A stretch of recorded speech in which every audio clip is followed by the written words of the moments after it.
Okay, you're good. Paul, maybe we just start off with a bit of a look back, I guess. Like Four Nations, thoughts on how that went and how things have been since? You know, we obviously the prep game against England before we started was a positive touch.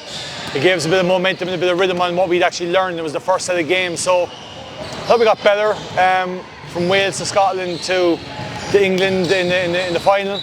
I thought the first quarter against England we showed real potential of where we can get to.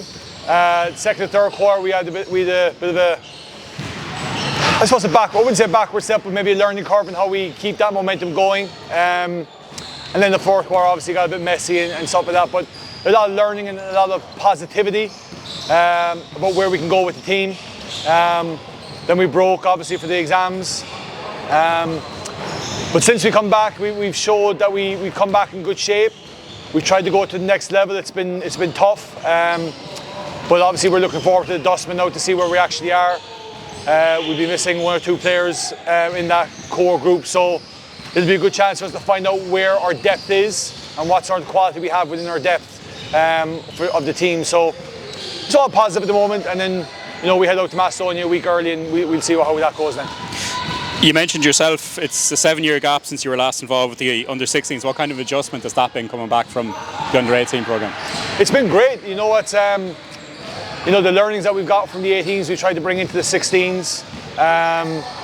We're still a bit away from that level, but I think the off-court stuff, the leadership stuff, the autonomy things that we've learned with the 18s to bring back to the 16s has been really positive. And I think we're beginning to see some young men grow up and have their learnings move to a different level than what we were maybe 7 years ago, and even from my own learnings from 7 years ago at that age group. So we're seeing some massive positivity from that, but we're still a bit away from where we want them to be. Looking ahead then to EuroBasket, it's been difficult the last few years, I think, for Irish teams to kind of play their best games out there, I guess. What are we going to be doing differently maybe to try and make that happen this year? Well, it's difficult for us. Look, regardless of who's there or not, it's a difficult situation for Irish teams. We go against teams that are playing at a higher level the whole time. I suppose the thing for us is we just want to create a little bit of chaos, create a little bit of uncomfort for the opposition, and express ourselves with our own skills and show a bit of fight, show some desire, and then let the natural skills that we have come to the fore in terms of how we want to play offense. Defensively, we want to try and create a little bit of up-tempo-ness and not let ourselves get caught in half court too much. And if we can do those sort of things and give ourselves a chance within the last 4 to 5 minutes, then we'll see where we can get to then. And look, first up, it's GB, so that's obviously going to be a big game for all the players on the team to get off the mark. Yeah, look, we've played probably against the majority of those players in the Four Nations twice. We know it's a difficult task. We know their length, we know their size, we know their physical ability.